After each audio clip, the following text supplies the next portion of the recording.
sudah terakreditasi di Kemenkes ini.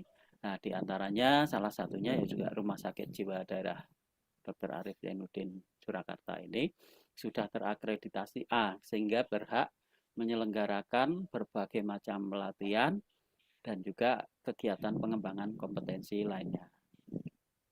Nah, teman-teman sekalian, terkait kegiatan yang dilaksanakan oleh Mas Akbar ini kemarin, memang di awal di proses pengajuan SKP rekomendasi dulu itu masih di awal ya. Jadi masih di bulan September atau Oktober kalau tidak salah ya. Dan itu saat itu masih bisa dilayani ya, masih bisa dilayani melalui organisasi profesi. Tapi ternyata mulai tanggal sekitar ya 20-an Oktober berapa ya, tanggal 26 atau tanggal berapa Oktober itu. Dan lebih strike lagi tanggal itu sudah per 1 November. Nah, kalau tidak salah tanggal 28 apa ya. Itu sudah dari PPNI sudah tidak mengeluarkan rekomendasi lagi. Dan semua kegiatan hanya bisa diakui setelah teregistrasi di Kemenkes itu. Nah, itu. Namun di dalam proses penyelenggaraan di pelataran sehat ini karena ini juga masih namanya masa transisi ya, masih dalam proses pengembangan ya untuk pelataran sehat ini. Karena memang rencana itu baru dilaksanakan secara full itu per 1 Januari 2024. Itu semua apapun kegiatan pengembangan kompetensi itu sudah fix mau tidak mau harus melalui pelataran sehat ini. Dan ternyata itu sudah ditetapkan per 1 November ini dan memang penetapan per 1 November tapi sudah sejak bulan Oktober tanggal 26 atau 28 itu yang itu juga sudah tidak bisa melaksanakan kegiatan pengembangan kompetensi selain dari yang dilaksanakan melalui pelataran sehat ini. Nah, karena ini masih di dalam proses pengembangan juga masih sering juga terjadi hal-hal yang ada permasalahan-permasalahan ketika masuk. Nah, untuk syarat supaya kita itu bisa terdaftar, nah nanti dalam proses pelaksanaan dari masing-masing peserta itu harus punya akun sendiri, punya akun untuk pelataran sehat. Ya. Jadi harus mendaftarkan sendiri dan nanti kalau sudah masuk di dalam pelataran sehat itu kita juga bisa milih mau ikut kegiatan yang mana. Tapi di situ juga ada eh, filter-filter diantaranya adalah untuk permohonan akses. Lah kalau kita tidak daftar ya kita tidak bisa mengakses gitu. Tidak mendaftar dengan kegiatan pelatihan ataupun kegiatan pengembangan kompetensi itu. Gitu. Ya, itu. Nah, kalau kita sudah masuk di pelataran sehat, itu otomatis nanti kalau kita mengikuti pelatihan ataupun pengembangan kompetensi itu nanti setelah selesai dan dinyatakan lulus, ya dinyatakan lulus itu kan sesuai dengan kriteria masing-masing ya. Kalau pelatihan itu juga ada kriteria-kriteria tertentu untuk lulus.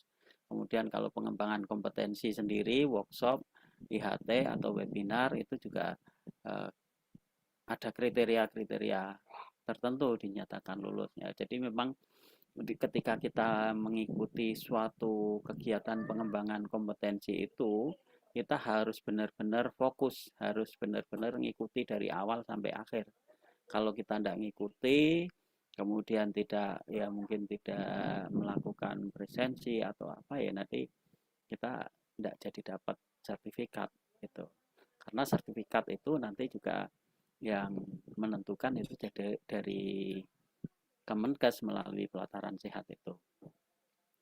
Nah, untuk bisa daftar di pelataran sehat dan mendapatkan nanti sertifikat itu, kita masing-masing harus sudah terdaftar di SISDMK, ya, Sistem Informasi Sumber Daya Manusia Kesehatan. Nah, ini makanya harus bisa dipastikan diri kita masing-masing apakah kita sudah terdaftar di SISDMK atau belum, ya.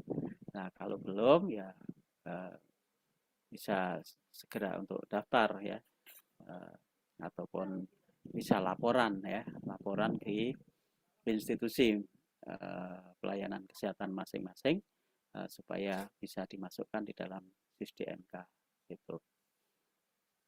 Atau akan kita bisa juga cari mungkin di browsing di Google itu bagaimana cara daftar dan sebagainya, itu juga ada. Terus bagaimana kita menggunakan pelataran sehat itu juga sudah ada tutorialnya, ya.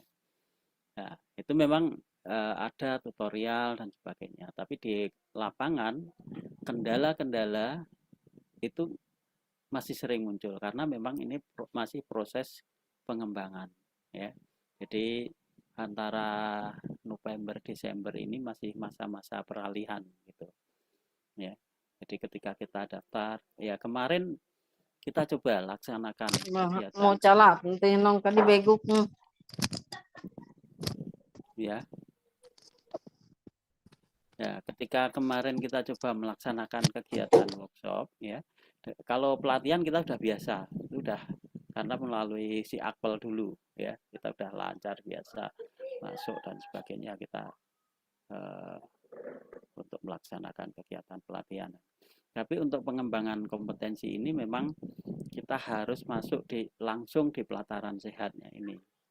Nah, ini kemarin itu kita ngadakan workshop, tapi sampai hari H itu masih banyak sekali yang belum bisa masuk, bahkan belum bisa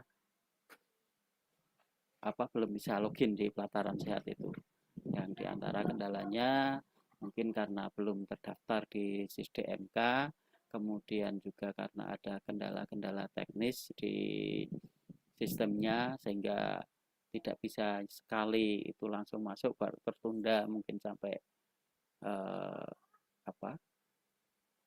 beberapa jam gitu, sehingga kita kemarin sampai meminta kembali untuk dibukakan akses itu meskipun itu kegiatan workshopnya udah kelewat, ya. Nah, itu kita sampaikan tapi dengan reasoning yang jelas gitu, ya, dengan reasoning yang jelas kita sampaikan, dan itu memang peserta itu memang sudah terdaftar, ya, terdaftar di penyelenggara itu, tapi memang belum bisa masuk di pelataran sehat karena adanya kendala-kendala teknis seperti tadi, ya, itu.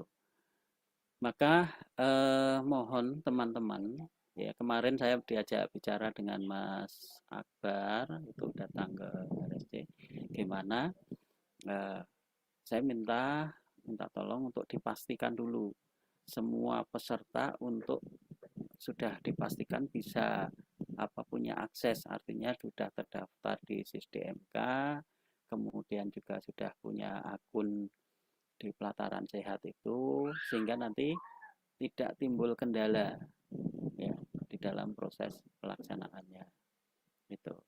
Nah, kenapa sampai mundur agak lama? Ya kita upayakan nanti tidak sampai akhir Januari lah, ya, tidak sampai akhir Januari, kita tetap kita upayakan itu, tapi kita tidak bisa menjanjikan karena kemarin dari tim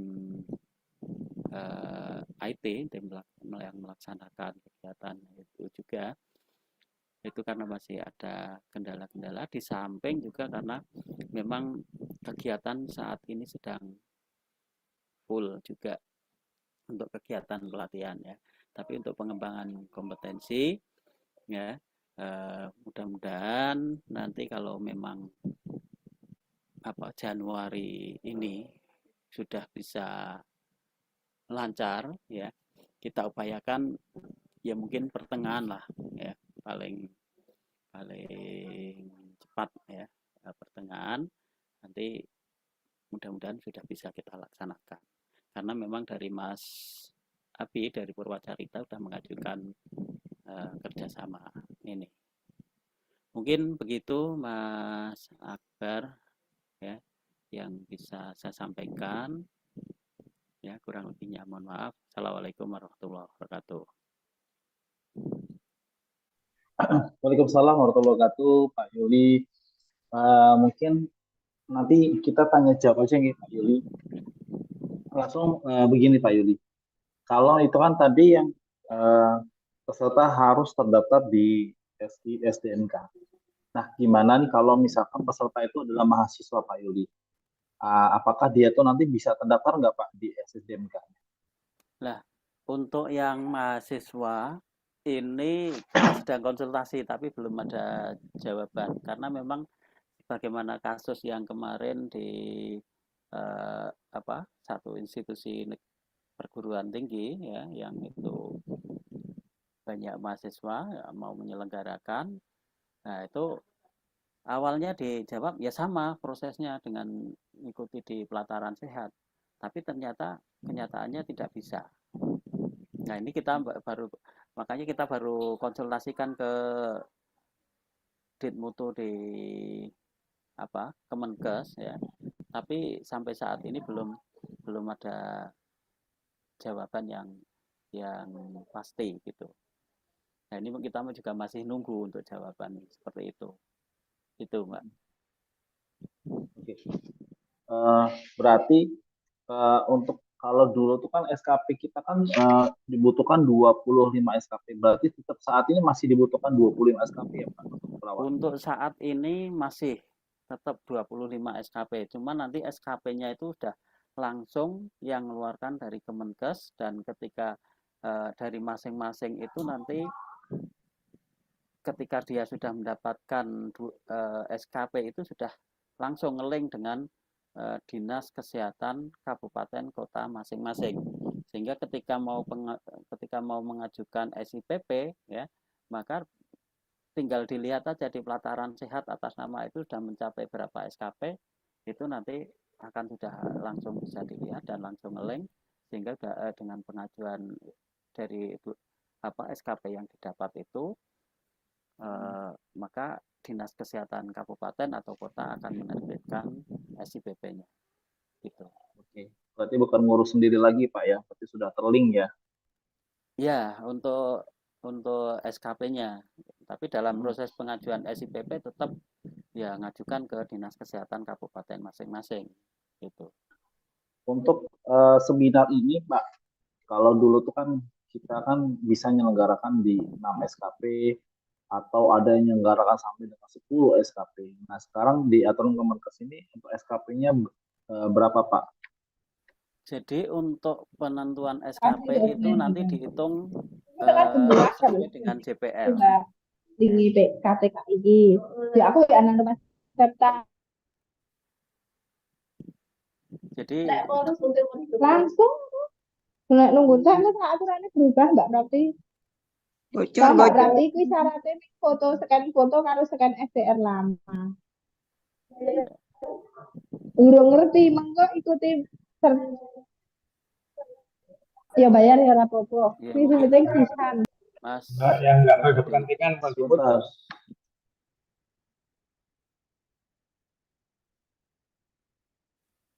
ya. Oke. Jadi untuk penentuan SKP itu berdasarkan jam pelajaran ya. Nah, jam pelajaran itu nanti di sistem itu sudah otomatis.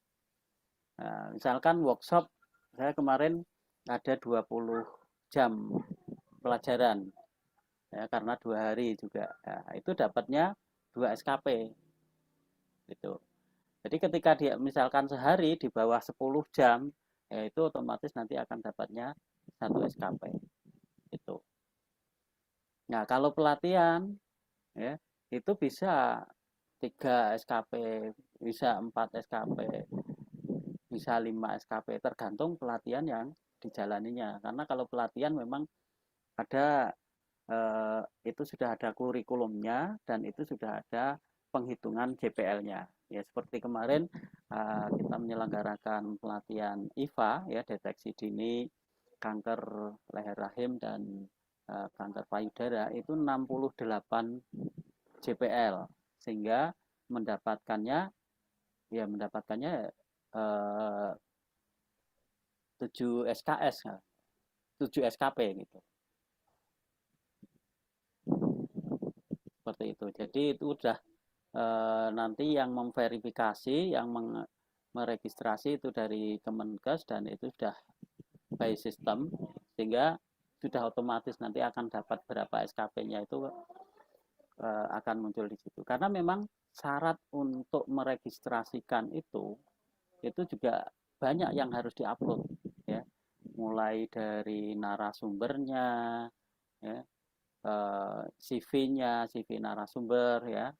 Nah, itu juga nanti akan dihitung dari situ juga. Kemudian sertifikat yang dimiliki oleh narasumber ya.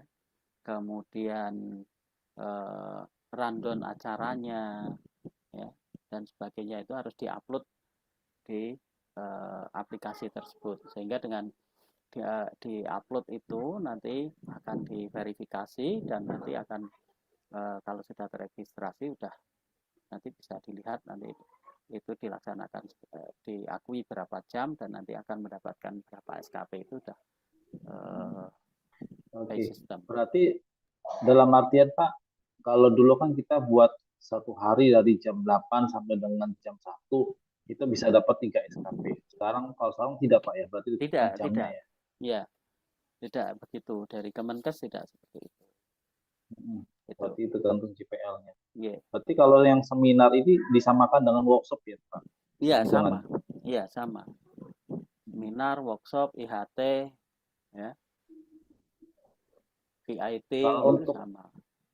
Kalau untuk dapetin 3 SKP itu berarti berapa JPL Pak? Ya itu harus dalam bentuk pelatihan.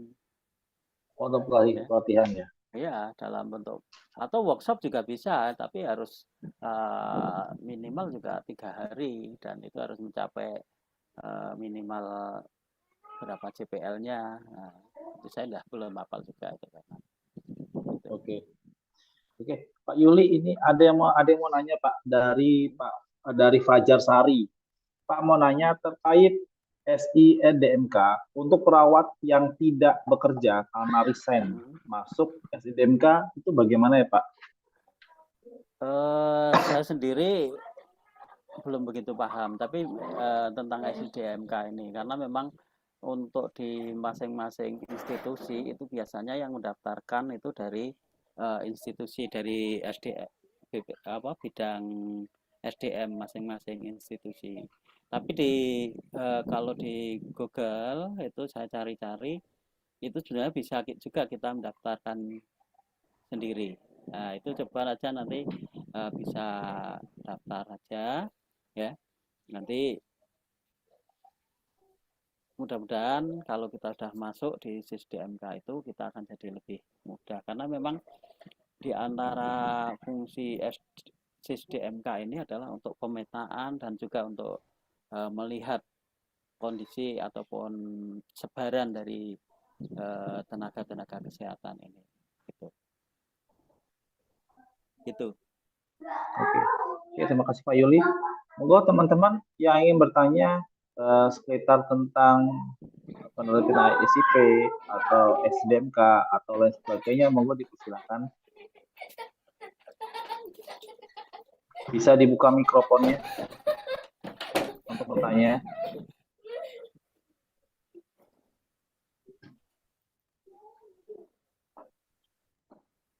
Assalamualaikum, selamat siang. Izin bertanya Bapak. Yeah. Saya Desiana Wahyuningsih dari RSUD Muntilan Kabupaten Magelang. Untuk Yang pertama, kebetulan beberapa waktu yang lalu saya coba untuk perpanjang STR melalui Satu Sehat gitu. Alhamdulillah, eh, untuk hari berikutnya dalam waktu 1 hari itu eh, bisa terbit Wow. untuk STR seumur hidupnya. Akan tetapi kemudian saya diminta bantu teman lagi untuk perpanjang. Akan tetapi untuk mengakses di Satu Sehat dan KTKI itu seringkali masih terjadi kendala teknis. Jadi kami masih kesulitan untuk mengakses websitenya Bapak gitu. Mungkin dari teman-teman yang lain juga ada yang mengalami hal yang sama. Nanti mungkin kami bisa dibantu untuk mengkomunikasikan hal ini. Jadi eh, terkait akses linknya bisa mudah kami dapatkan gitu, Pak. Kemudian yang kedua, terkait pengajuan setelah STR seumur hidup, itu kan kami perpanjang SIPP ya, Pak ya. Mm-mm. Nah, untuk perpanjang SIPP ini, untuk di kabupaten, ini kan masih menggunakan yang 25 SKP. Betul. Sedangkan untuk mendapatkan 25 SKP ini kan kita melalui jangka waktu 5 tahun sebelumnya ya. Iya, Nah, betul. di situ sebagian besar kemungkinan belum untuk sertifikatnya itu belum terakreditasi oleh Kemenkes. Nah, itu apakah masih bisa berlaku atau masih bisa diproses? Dan apabila masih berlaku itu sampai kapan gitu, Pak? Untuk yang periode SIPP-nya akan berakhir mungkin di akhir-akhir tahun atau awal tahun ini begitu. Sebelum pemberlakuan di pelataran sehat ini resmi diberlakukan gitu. Ya. Kemudian yang ketiga, pada aplikasi pelataran sehat itu sebelum beberapa waktu yang lalu saya udah mengikuti pelatihan dari BPSDM gitu. Cuman kemarin saya coba untuk membuka itu untuk JPL saya belum masuk di situ. Apakah mungkin karena memang eh, belum sinkron atau bagaimana gitu, Pak? Terima kasih. Ya. Terima kasih Mbak Destiana. Rumah sakit Muntilan ya? Iya, Pak. Ya, Magelang. Tetangga saya aslinya juga Purworejo. Ya, terkait dengan aplikasi Satu Sehat, memang seperti itu. Jadi karena ini masih sekali lagi masih masa-masa peralihan ya, dan sebetulnya aplikasi itu sudah cukup bagus ya. Namun karena dari teman-teman sendiri ya, dari teman-teman perawat yang sebetulnya STR-nya itu masih aktif ya. Jadi misalkan terbit STR misalkan yang terakhir misalkan sudah perpanjangan tahun 2022 ya. Kan berarti masih sampai 2027 sebetulnya aktifnya. Nah, STR yang masih aktif ini banyak yang diajukan menjadi pengen mendapatkan STR yang seumur hidup, sehingga terjadi suatu kredit yang luar biasa, sehingga disitulah yang menjadikan aplikasi itu jadi sering down. Itu penjelasan dari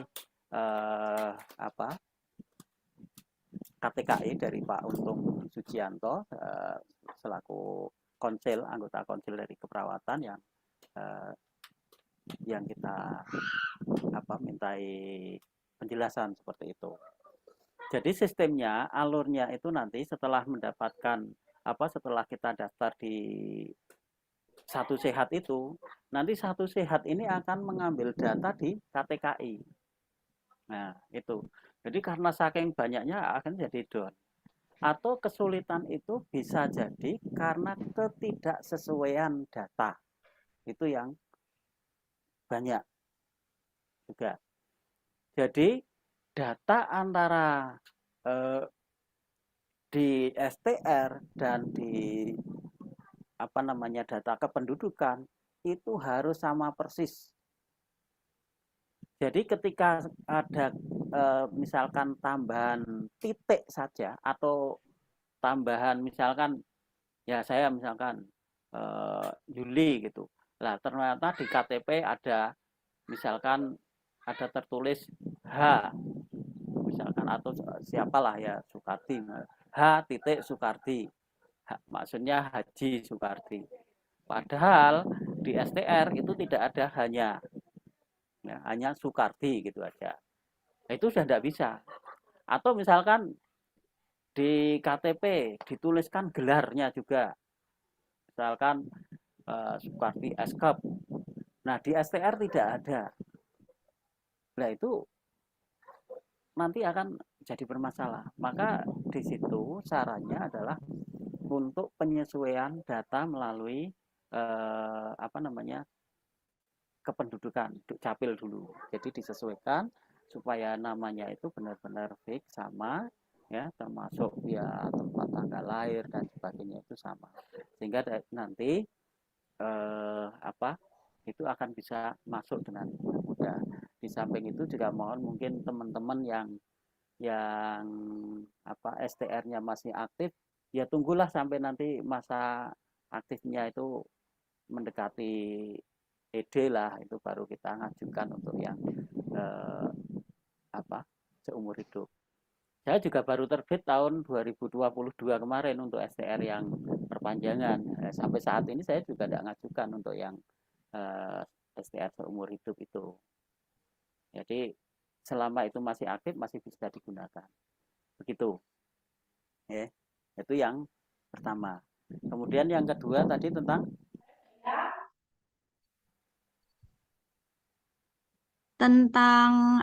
eh, 25 sertifikat SKP. ya 25 Ya. SKP.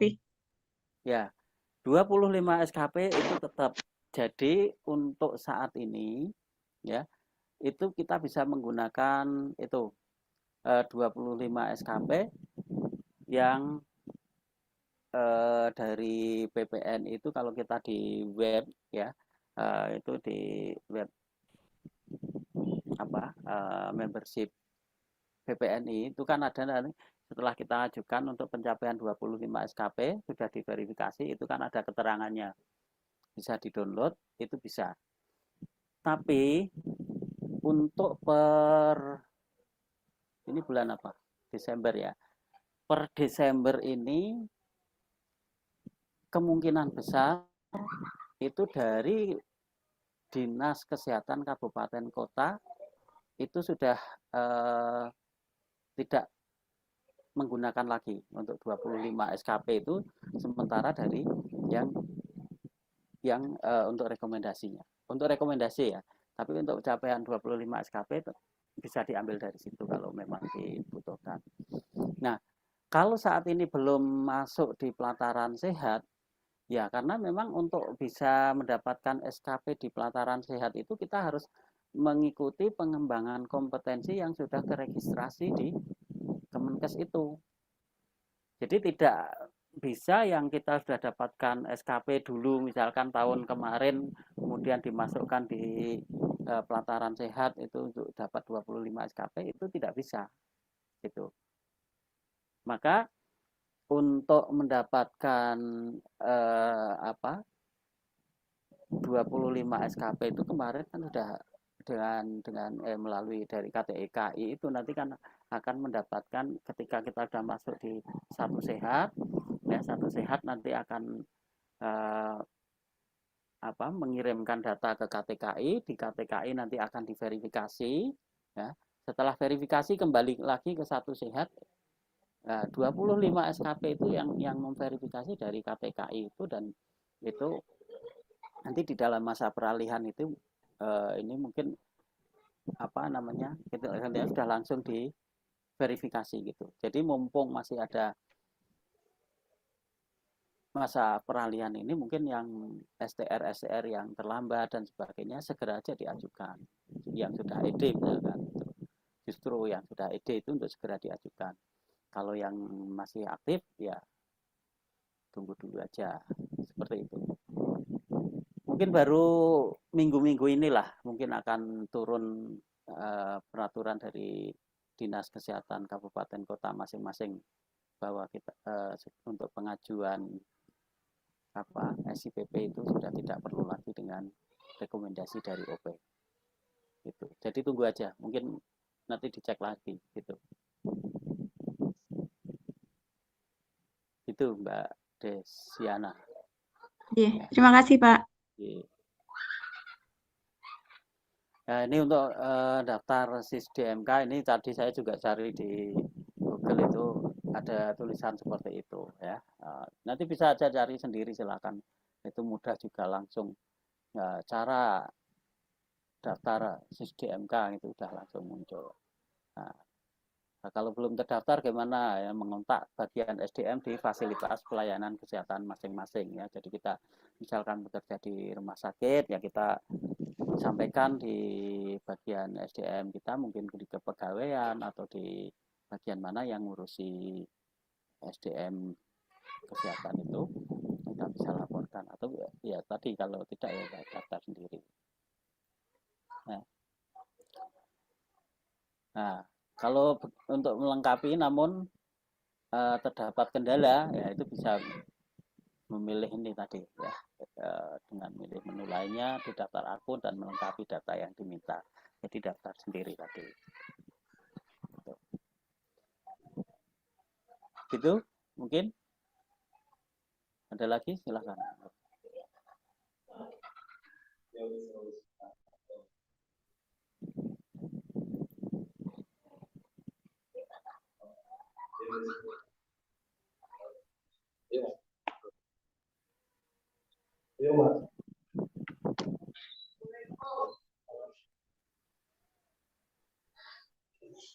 Jadi sebetulnya dengan pelataran sehat ini ke depannya itu justru malah memudahkan kita sebetulnya.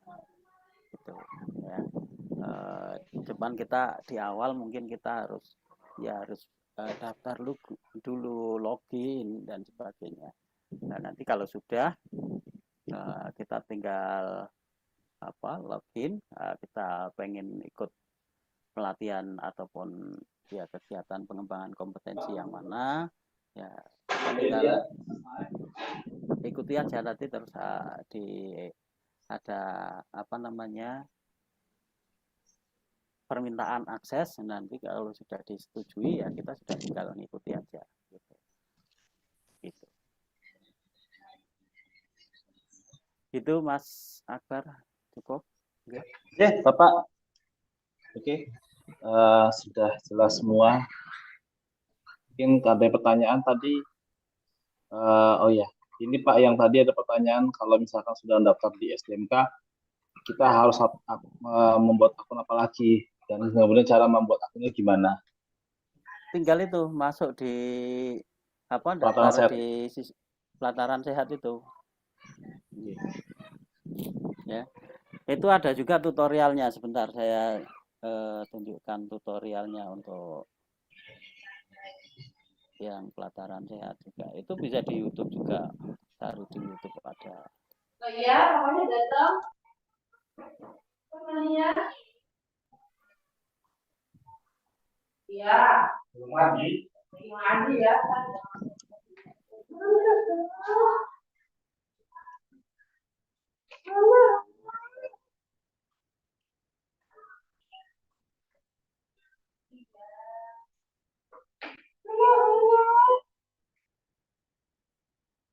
Apa ya?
itu untuk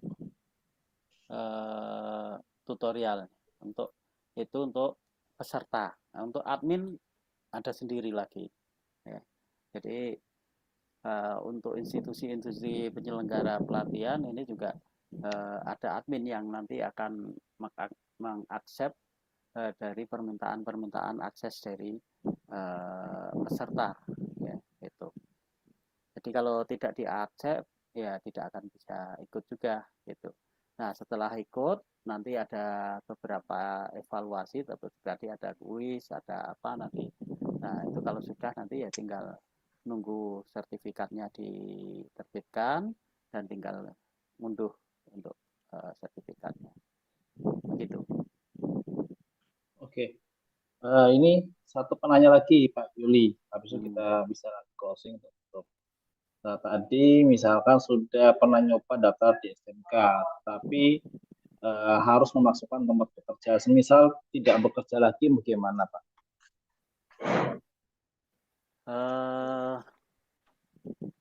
Tidak bekerjanya kenapa ya? Atau mungkin Sudah resign misalkan Pak? ya resign. Ya itu masalahnya sistemnya harus begitu ya. Mungkin ya bekerja dulu baru bisa ya, karena memang sistem MK itu adalah merupakan sistem informasi ya, sistem informasi yang dibuat oleh Kemenkes itu untuk pendataan penyebaran dari tenaga kesehatan itu sendiri yang yang bekerja untuk melayani masyarakat gitu. Jadi nanti ke depannya itu juga akan ada pemerataan. Bukan hanya dokter, memang untuk saat ini dokter spesialis yang jadi utama ya, yang jadi apa istilahnya untuk diratakan ya. Jadi misalkan di suatu kota itu misalkan dokter spesialisnya itu cukup banyak ya, dengan berbagai macam spesialisasinya, maka dokter spesialis lain yang dari luar itu akan masuk di situ dan tidak bisa, tapi bisa masuk di kabupaten atau kota lainnya. Nah, dan seterusnya. Termasuk nanti juga demikian, perawat pun juga demikian. Kalau dirasa memang di situ di institusi-institusi pelayanan kesehatan di situ sudah dalam perhitungannya itu sudah cukup, maka perawat ketika akan masuk di situ itu juga tidak akan bisa, dan ini akan digeser ke kabupaten atau kota lain yang masih memungkinkan bisa gitu. Itu nanti kedepannya akan seperti itu. Jadi memang itu dibuat untuk tenaga kesehatan yang memang sudah yang bekerja, yang aktif melayani masyarakat ya, melalui institusi pelayanan kesehatan. Ya mungkin kalau saat ini belum bekerja, ya mudah-mudahan bisa segera bekerja dulu gitu. Begitu Mas. Karena itu memang sistem ya, semuanya serba komputerisasi gitu.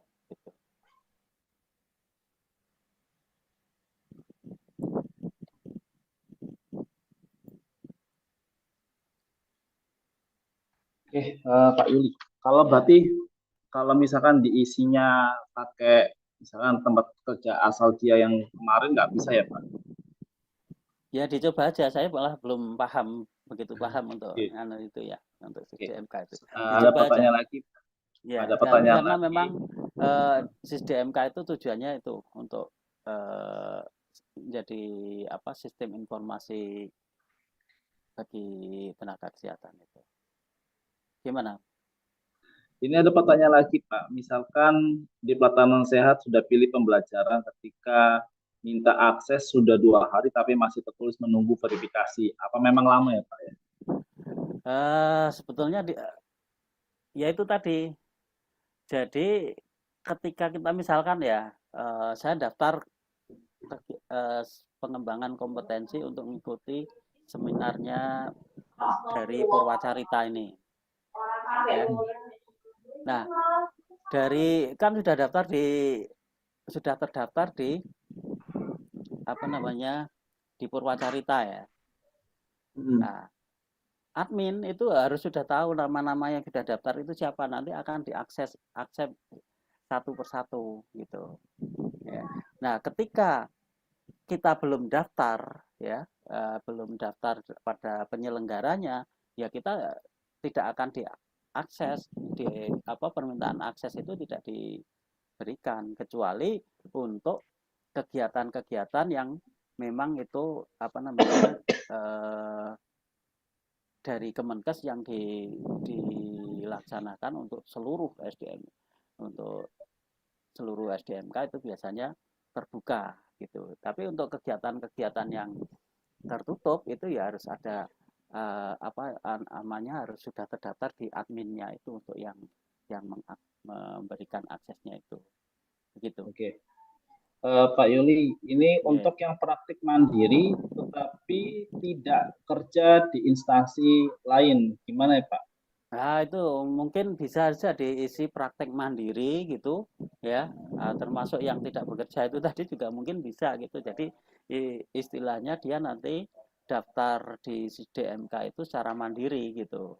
Kalau yang bekerja di pelayanan kesehatan biasanya kan yang mendaftarkan dari institusinya itu gitu Pak. Oke, siap. Oke, gitu aja Pak Yuli. Terima kasih karena mungkin sudah kita menjelang sore. Saya mengaturkan terima kasih kepada Pak Yuli yang sudah meninggalkan waktunya dan memberikan informasi ke kita semua terkait dengan proses SIP, proses seminar. Apalagi ini adalah yang baru, jadi kami perlu banyak tahu informasi. Sempat teman-teman itu nanya, kok nggak ada sosialisasi sih dari Kemenkes? Iya, ya. Sama, kita pun juga bertanya-tanya. Ya, tahu-tahu sudah diputus, tidak bisa. Nah, seperti itu. Kita juga ya tercengang-cengang ya, terkaget-kaget juga. Oke. Ya. Sehat selalu ya Pak Lugadi. Ya. Saya itu sebenarnya punya tetangga Pak di RSC Pak, di bagian IGD, Mas Agus. Agus siapa? Agus, saya manggilnya Mas Agus aja Pak. Dia bagian IGD, dia dari lulusan Universitas Muhammadiyah Purwokerto. Oh, di ICU. ICU, benar. Jadi sering ngobrol-ngobrol kalau di RSC itu kayak mana. Ya. Ini suaramu. Oke. Terima kasih teman-teman semua, teman-teman perawat. Saya ucapkan terima kasih waktunya, terima kasih untuk waktu singgahnya. Nah, pemetaan tenaga kesehatan itu tidak hanya untuk pemetaan tenaga kesehatan dari situ, tapi termasuk dalam pemetaan pengembangan hal karir. Nah, saiki orang entuk wis kabeh menglatan. Oke, untuk nanti apabila ada pertanyaan bisa disampaikan saya, nanti saya sampaikan ke Pak Yuli atau nanti yang lebih berkompeten di bidangnya. Intinya bahwa seminar kami dari Purwacarita bukan sengaja kami mengundurkan diri, tapi memang karena sebuah sistem yang kami harus mengikuti aturannya. Bahwa kami memang kami secara lembaga belum terakreditasi oleh Kemenkes RI. Jadi kami harus bekerja sama dengan lembaga-lembaga yang sudah terakreditasi. Itu salah satunya adalah Rumah Sakit Jiwa yang ada di Kota Solo. Oke, dari saya mengaturkan terima kasih. Saya mengaturkan mohon maaf apabila pelayanan kami selama ini kurang menyenangkan. Apabila pelayanan kami selama ini yang kurang mengenakan, kami mohon maaf kepada Allah, kami mohon ampun, dan terima kasih Pak Yuli. Saya akhiri untuk webinar kali ini. Assalamualaikum warahmatullahi wabarakatuh. Waalaikumsalam warahmatullahi wabarakatuh.